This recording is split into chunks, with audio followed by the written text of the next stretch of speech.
Victoria, can you duo approve the login for this?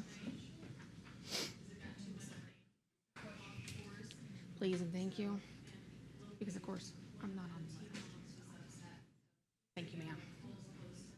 Everybody forgets that. Of course, it's up and it's like, Jess is not on.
Alright.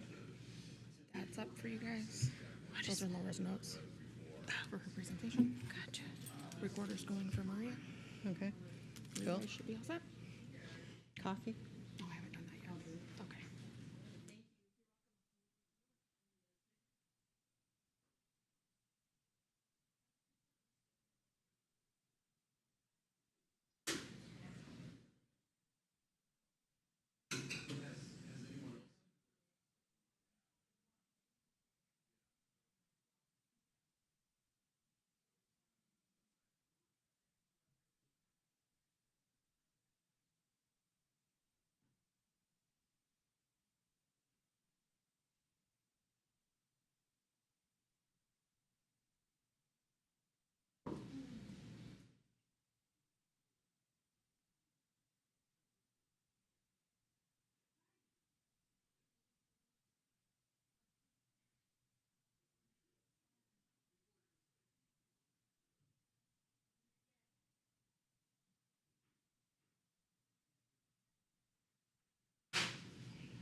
Thanks for that, by the way.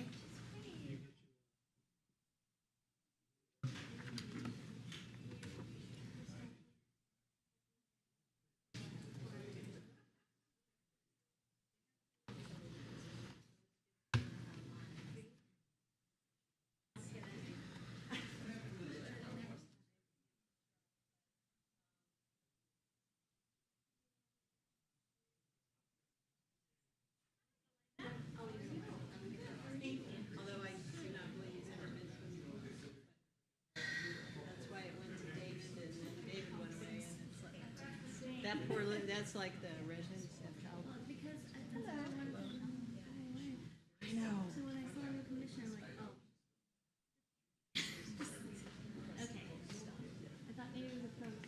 Yeah, well, I think that's not a bad idea.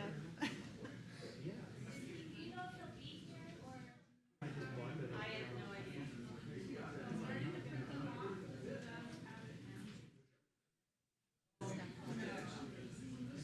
She's been home and then she took her racing.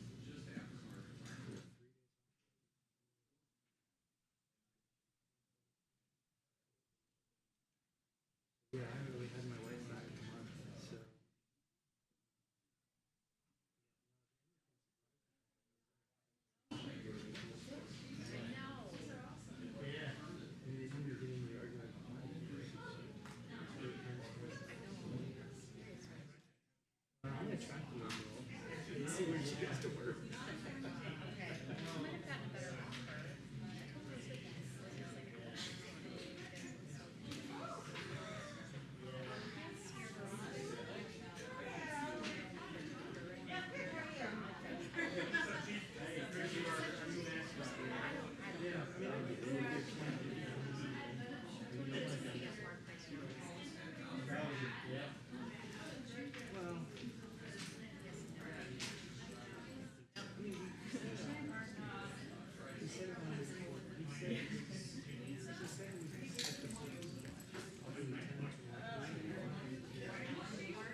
Yeah, so we had a proclamation for the Fire Prevention Week, Okay. and so, I mean, I can tell you a little bit now, or just wait. I don't want to spoil the surprise for Thursday.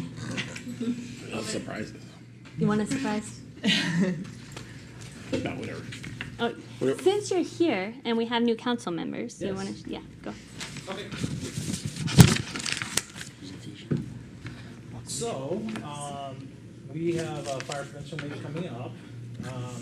It's observed every year during the week of October 9th, which happens to be the observance of the Great Chicago Fire every year. So it's a good time to do that. It doesn't always align with our schedules here for the city council, but we like to kind of have it during that week, just during public awareness work. So it's the National Fire Prevention Association was established in 1922, and it has the longest running public health observance in U.S. history, so way longer than police departments.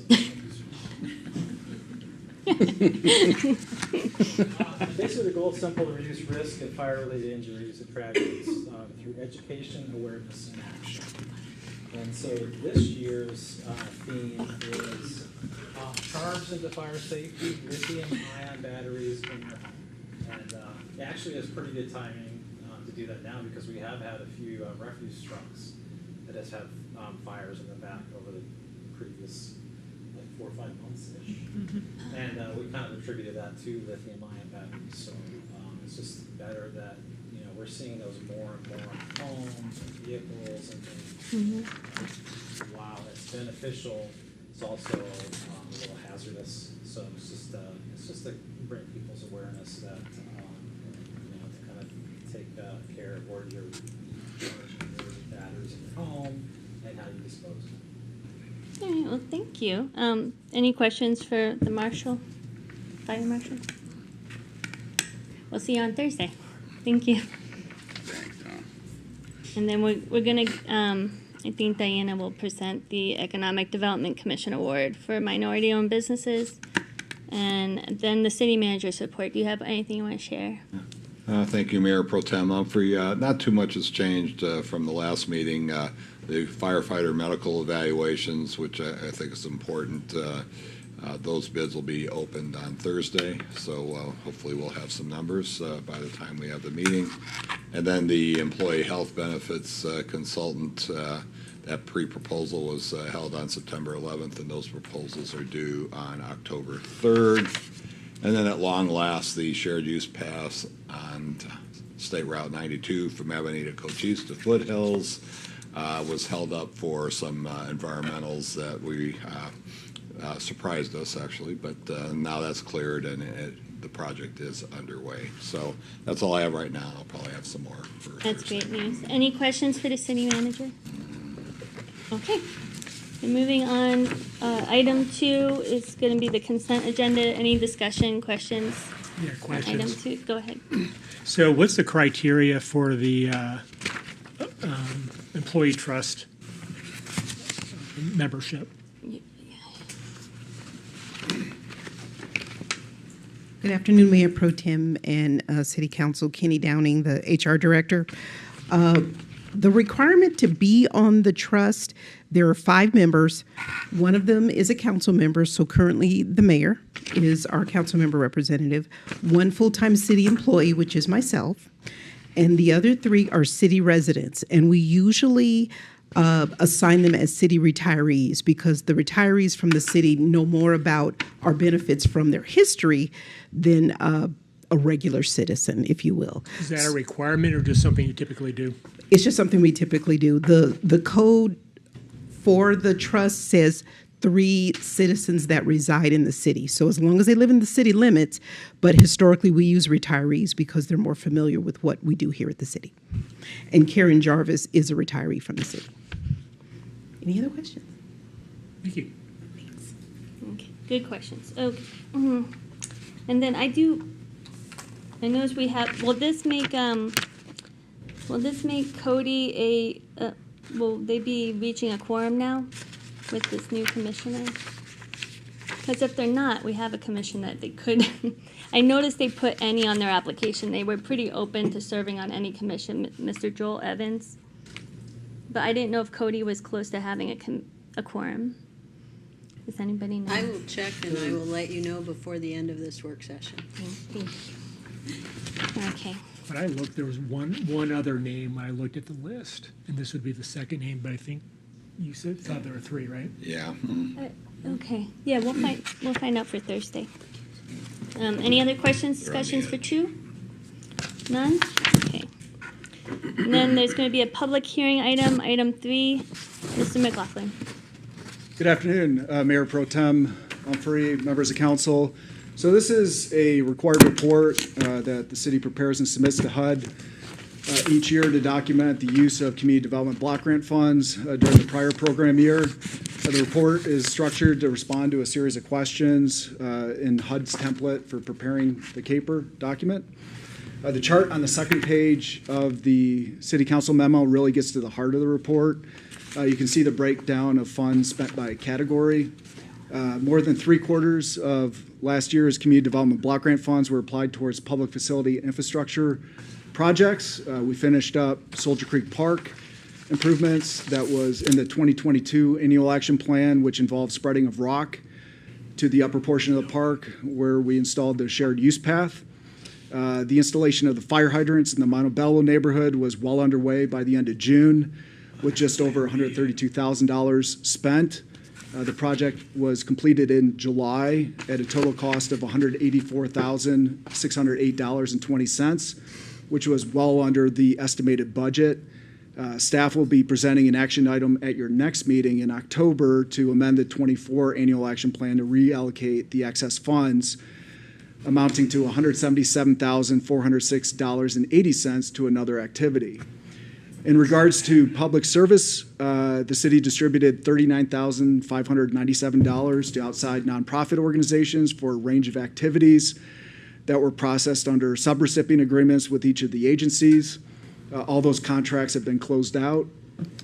Consistent with previous years, the program administration amounted to 3% of the overall expenditures to cover a portion of our expenses associated with the program.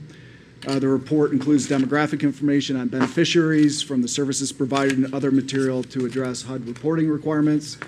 I'd like to thank Michelle Landis, the city's grant administrator, for helping out putting this report together. And with that, I'll be glad to answer any questions. Thank you, Matt. Any questions? I have a couple. Go ahead. What's a G&A bed? Mayor Pro Tem Humphrey, Councilmember Kilmurray, the project that the city funded was replacing the beds and mattresses at the emergency shelter. Oh, okay. So I So believe G&A there is were a 11 emergency? bunk beds. Good Neighbor Alliance. Good Good Neighbor Neighbor, Alliance, thank you. excuse me. Yeah, the emergency shelter at 7th and, is it Railroad? Yeah. Yeah. On page 2 of the report, they had there's a bunch of numbers on there. They look like they're dollars, but there's like $10 on line 4 down.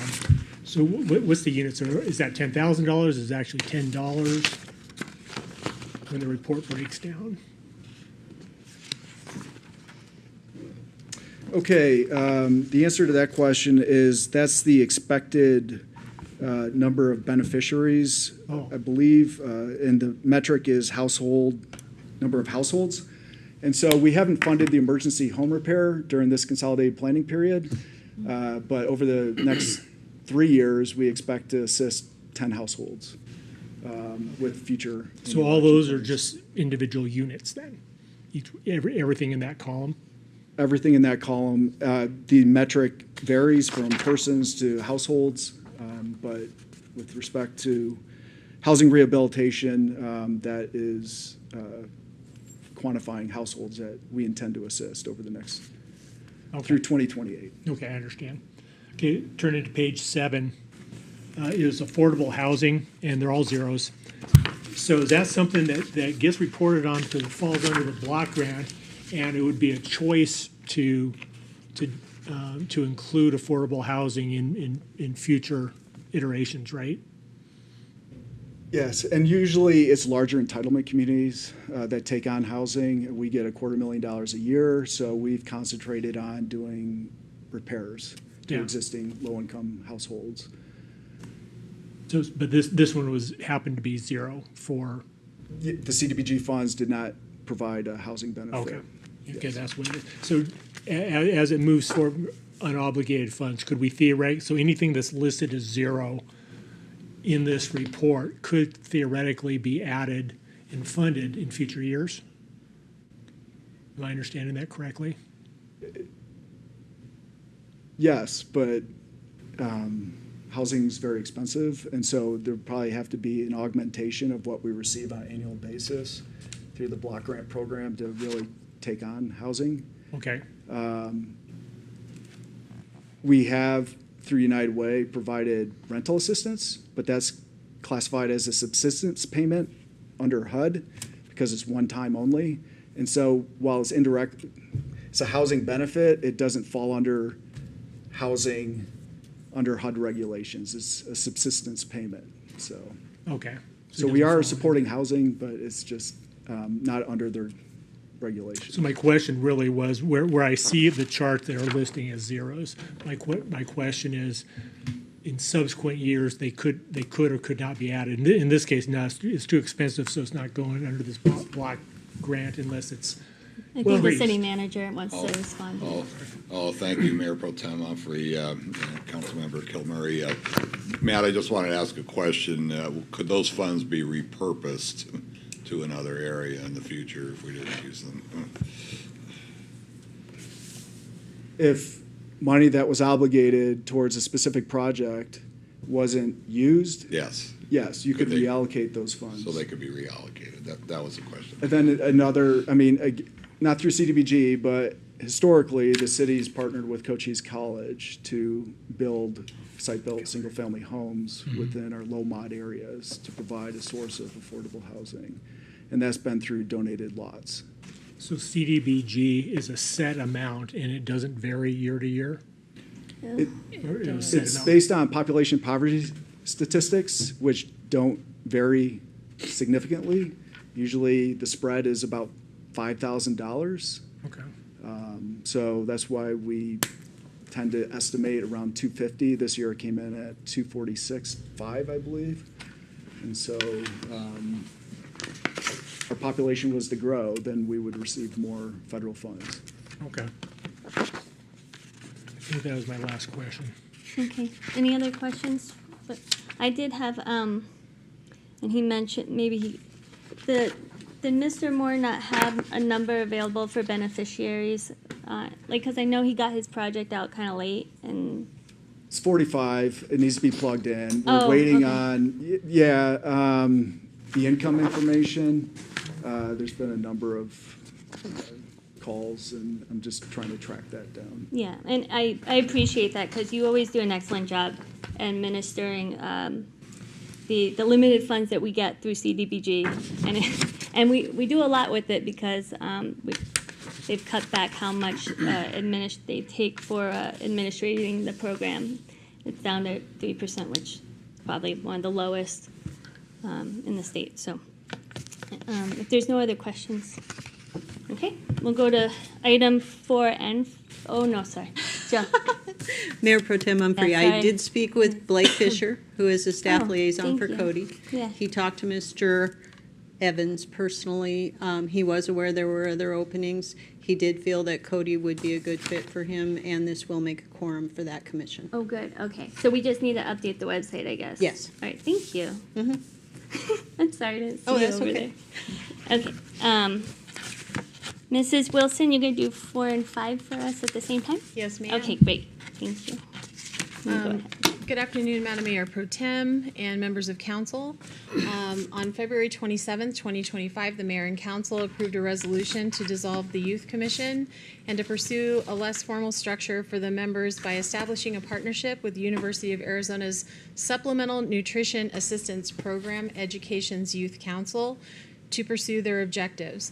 On June 26, 2025, the mayor and council approved a memorandum of understanding with U of A SNAP Ed to formalize that partnership. Unfortunately, due to financial limitations caused by the recent loss of the program's federal funding support, this MOU could not be executed by U of A Snap Ed, and our search for a new partnership opportunity began.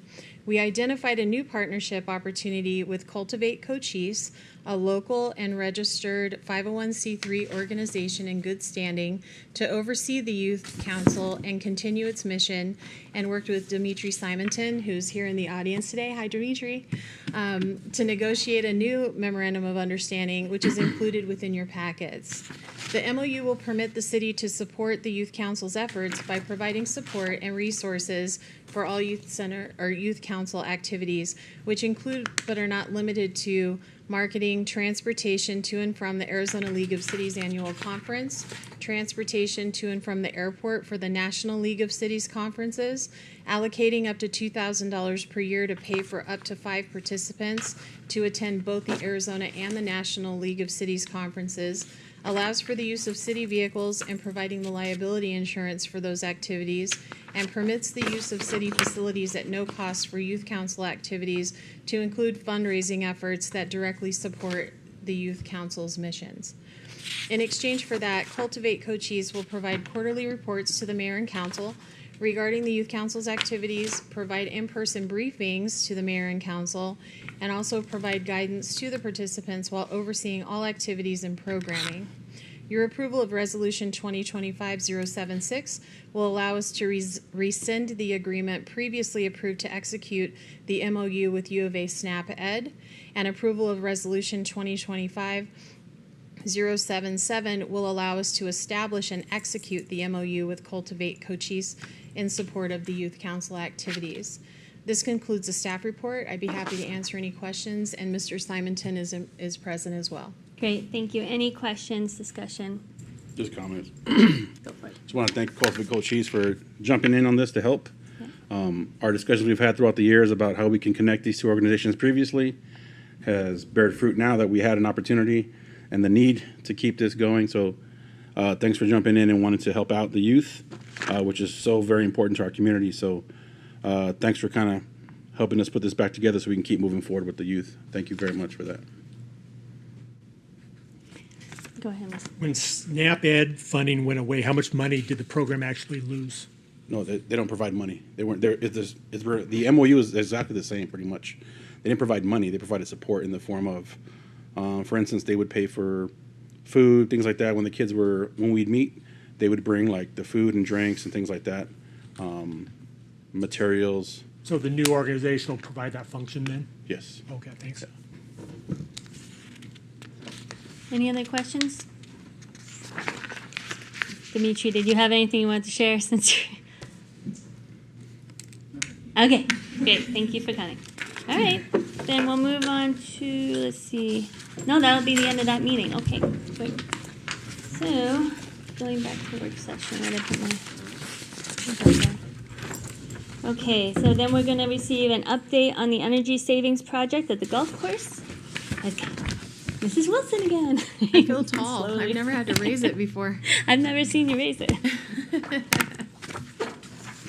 you very much, Madam Mayor Pro Tem and members of council. This will be a brief overview of kind of where we're at with the Sierra Vista Golf Center Optimization Project, affectionately known as the Schneider Project Phase 3 at the Sierra Vista Golf Center. So the project goals for this is to optimize the golf course to lower water usage and improve aesthetics, address deferred maintenance needs at the golf course to include like the wells pumps and at the golf center, and to leverage our federal grants received and anticipated to add additional solar covered parking in the area that will feed the energy to the course. So the solution overview is to look at and replace the antiquated well that is located on the front 9. That actually irrigates the front 9 holes as well as hole 10 and 18 on the course. So it actually feeds 11 of those. It is one of 2 wells on site. The other one looks to be in pretty good shape, and we don't really need to worry about replacing that at this time. But they're looking at all options available there, either for full replacement or whatever needs to be done.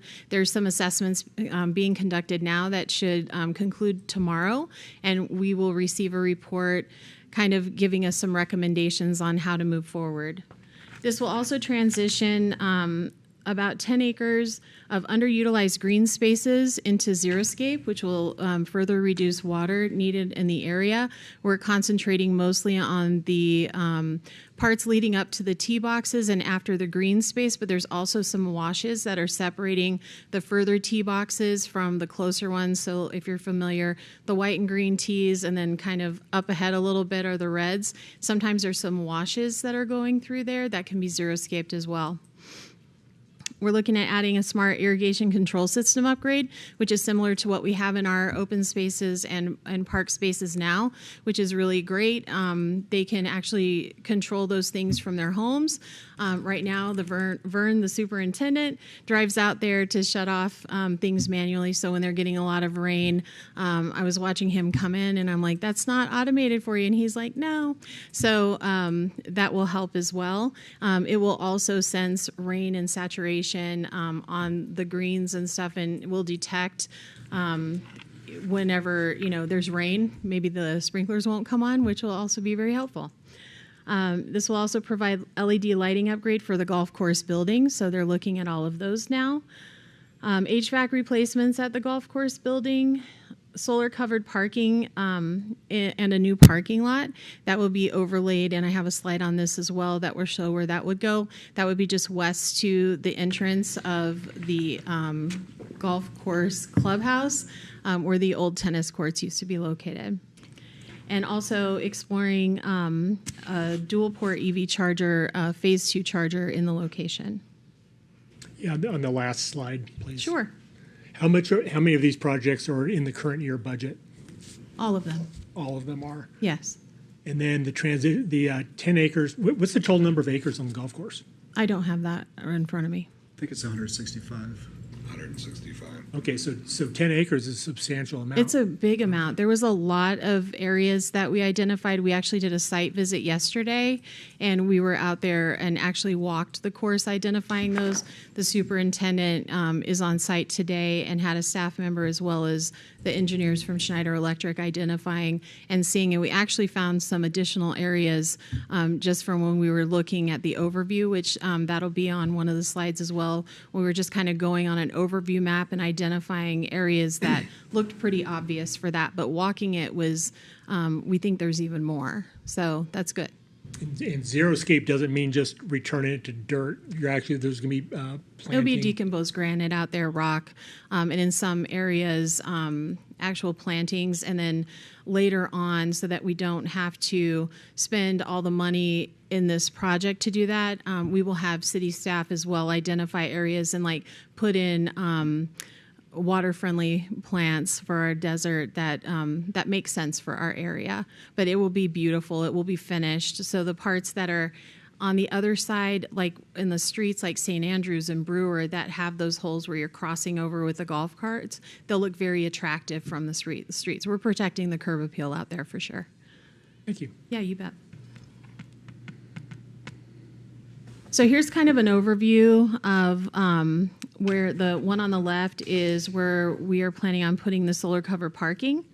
And the one to the north of the tennis courts on that left side photograph, that would be covered with additional ADA access into those areas, with walking access easier to that sidewalk that leads to the clubhouse from that roundabout that's located out front right now. The one on the right is kind of showing the front 9, and what you're seeing on the pins, and the yellow highlighted areas were the immediately identified areas where we could do some deturfing. They really don't impact the play. If you're bombing a pitching wedge like that far, like you're super strong. So it'll also create another hazard and out of bounds area for the golfers. I don't know what you just said at that one point. I'm surprised that I know what I just said. Like a year ago, probably wouldn't have known. wedge thing. But Do you that have any sounds good. questions on this slide at all? Okay. So our original estimated budget, which was a swag during the budget process, came in at about $5.8 million. The current estimate, now that they're starting to get in there and really do some studies, has come down almost $1 million, about 900,000, so about 4.9. We're hoping to see that number come down a little bit more. We don't have the final numbers, but I like where it's going. Down is always better than up. And we're really looking at what the report's going to show from taking a camera down inside the well, what kind of conditions we're seeing there.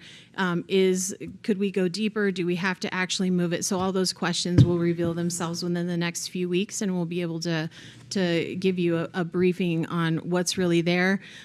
Smythe has been the vendor out there that has been doing the study on the well. They've been there for about a week, and I think they'll be finished tomorrow. So hopefully within the next week or two after that, we'll get our hands on the report, and I'm really excited to see it. And I'm like, let's all keep fingers and toes crossed that it comes in better than we think it will. Here's just a kind of a breakdown on the net cost and the life cycle savings of the project.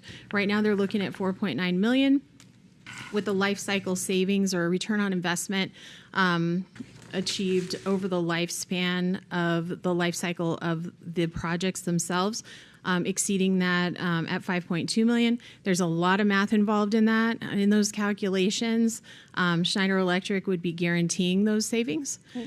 So if we were not to hit those goals based on their determination, they would actually be paying the difference, which is wonderful. And is that still in law, the way it has to work?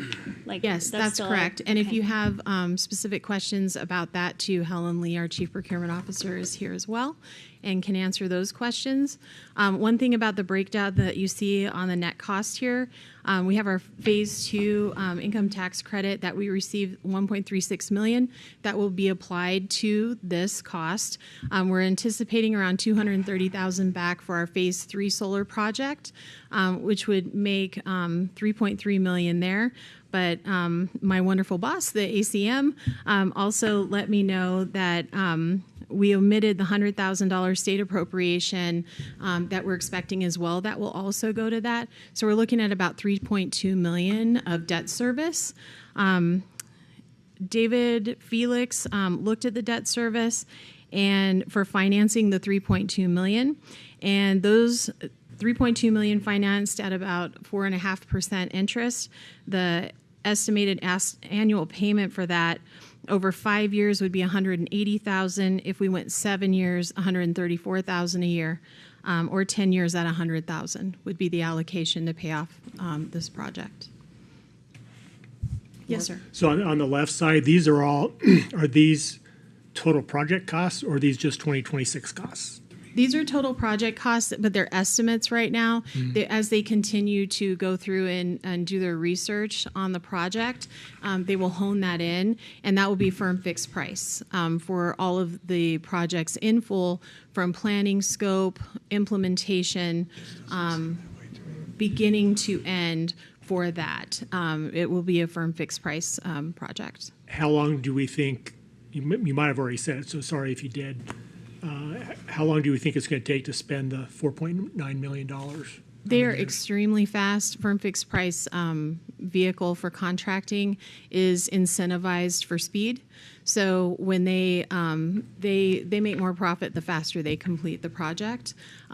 So I would say that this would, and this is, don't hold me to this, but I would think that from the beginning of everything, when they started moving dirt, if we could do this all at the same exact time, I think you're looking at under a year. Oh, okay. Yeah. So these would be all 26 theoretically. We hope so, yes. Okay.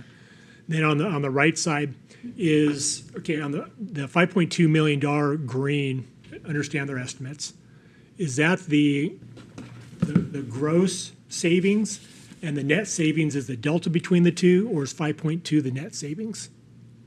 5.2 would be the net savings. Okay.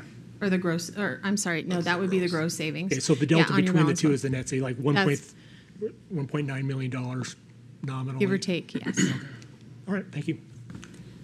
Any other questions? Just real quick, Laura, you said the life cycle, that time span is considered what? Do we have an estimate on what that years are for that?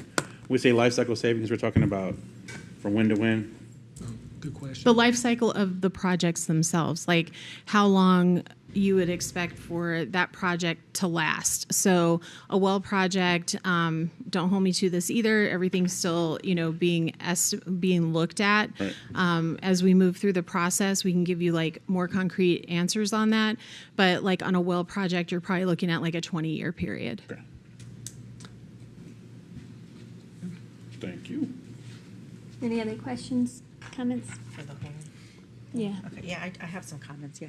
I appreciate you coming in and giving us this presentation to help us better understand everything.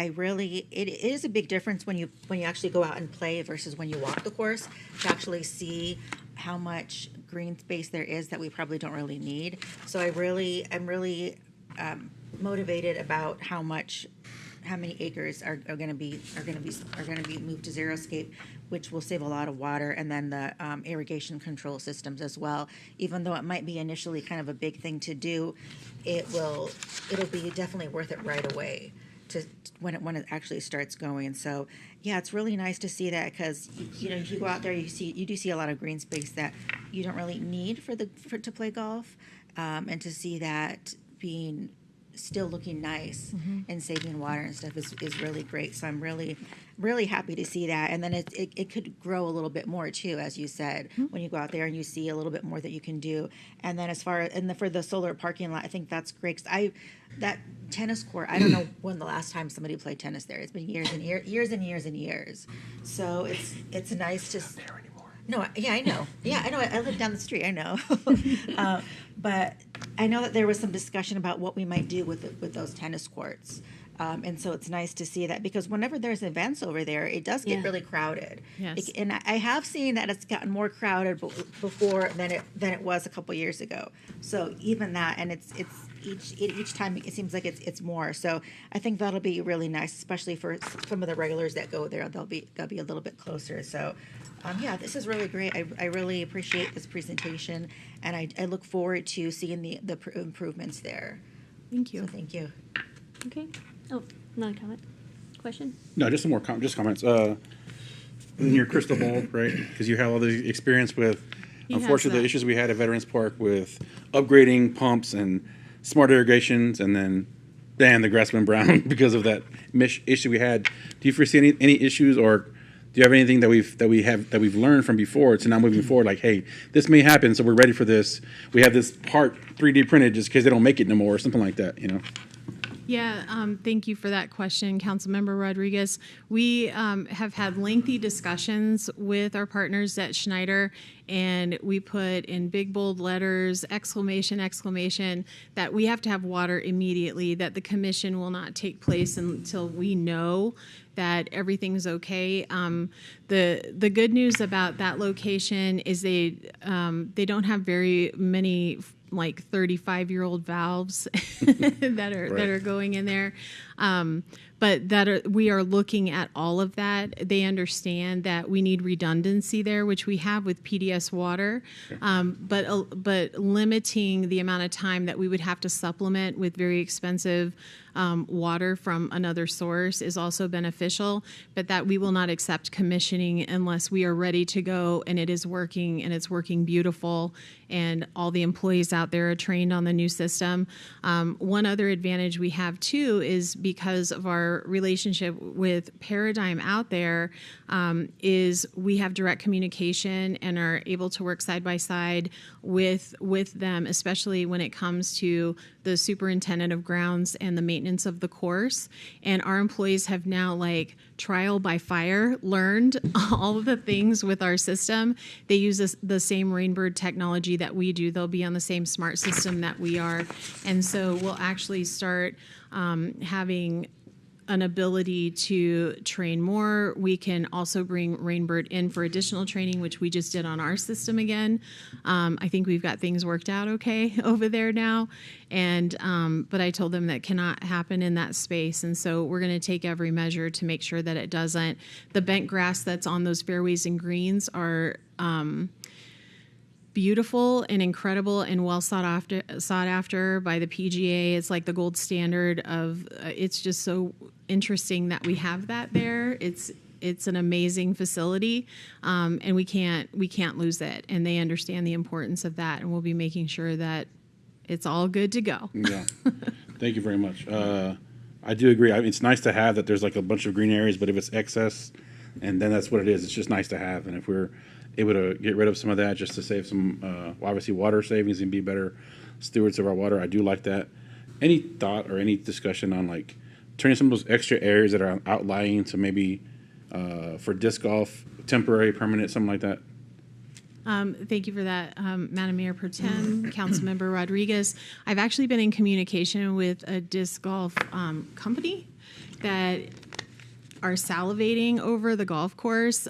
What we've looked, I think, and don't quote me on this, I think it's La Encantada. They might have a disc golf tournament where you bring in temporary baskets. Right now, our operator is trying to maximize attendance for golf, but he's not opposed to that. Joe Dahlstrom, the CEO of Paradigm, has been in meetings with me, talking to these organizations. It is something that we're looking at, especially if they're doing like maybe some maintenance on the front or the back nine. Maybe it'll be down for a few days, optimizing that to allow for something like that, because they don't use just the fairways and greens in disc golf. They kind of like to go into the wooded areas, which I was surprised about. And I've actually been sent like a preliminary like idea, like this is all the space we would need, and this would give us 18 holes, but it's played on 9 holes. Right. On a traditional golf course, and that's very sought after by the disc golf community because they get to use carts, which they don't normally do. They get the bev cart rolling up out there. Perfect. So like different types of amenities. So yes, we definitely are interested in exploring those further. We're just not quite there yet. Right. Okay. Thank you. Yes, sir. Laura, I got 2 questions. I'm going to pony off of what Councilman Rodriguez asked. I understood you to say that all the work that Snyder's doing is warranted, right? Mm-hmm. And so if we did have a failure in any of these systems, they would automatically go out and fix it, right? Yes, Councilmember Kilmurray, that's an excellent point, because addressing your deferred maintenance, like we've seen the benefits of that with other phases, you kind of get everything done at once. You're using the deferred maintenance of that to fund other objectives and initiatives and essentially offset those costs for those savings. But having those things on warranties is wonderful, and we actually have about a 3-year period with Schneider Electric afterwards that it's like a one-call like hotline where they actually manage all of our warranties for us. So it would just be a one call. They send somebody out, it's fixed, and we're good. So after that warranty is up, I presume we're going to have we're going to have to add funds for routine maintenance of all the irrigation systems. That is correct. As we do all over town. Yes. Right. I think the city manager wants to add to. Yeah, Mayor Pro Tem Humphrey, members of the council, this well project is particularly there's a lot of benefits to it. Not only the water savings, but not having it go down, as we've learned through hard experience at the parks.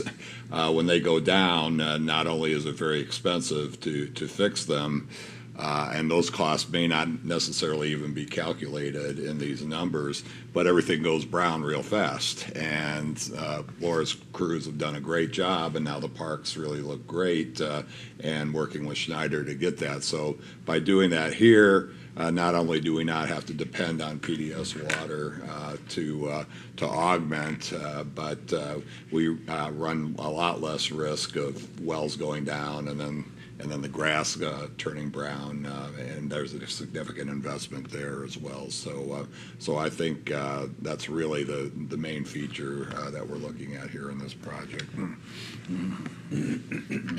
Any questions, comments? Yeah, I got one more. Okay. On the solar project around the clubhouse, approximately how much daytime electricity does that cover?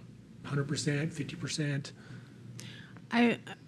Again, don't quote me on this. I think they plan it for about 80%. Okay, so a lot. It's a lot, yes. Okay. That's awesome. That was a good question. I didn't even think. Yeah, how much is it covering? Good. All right. Good job. I'm thankful you walked it and just boots on the ground out there and got inventory. Because when I saw 10 acres, I'm like, maybe it's a typo. And then you said 10 acres. I'm like, Yeah. that's great. Thank you very much. Thank you. Okay, so we'll move on to item C, report on recent trips, meetings, and future meetings. I think the only person that will have they're out of town, so we'll get an update on that next. Victoria, do you have future discussion items? Council? Yes, thank you, Madam Mayor Pro Tem. The update on the golf course clubhouse renovations will be scheduled for the next work session on October 7th, and a couple items TBD yet, but that's currently what we're planning. Anything else? Any questions? Okay. Then we can move this to adjournment, and I'll see you guys on Thursday.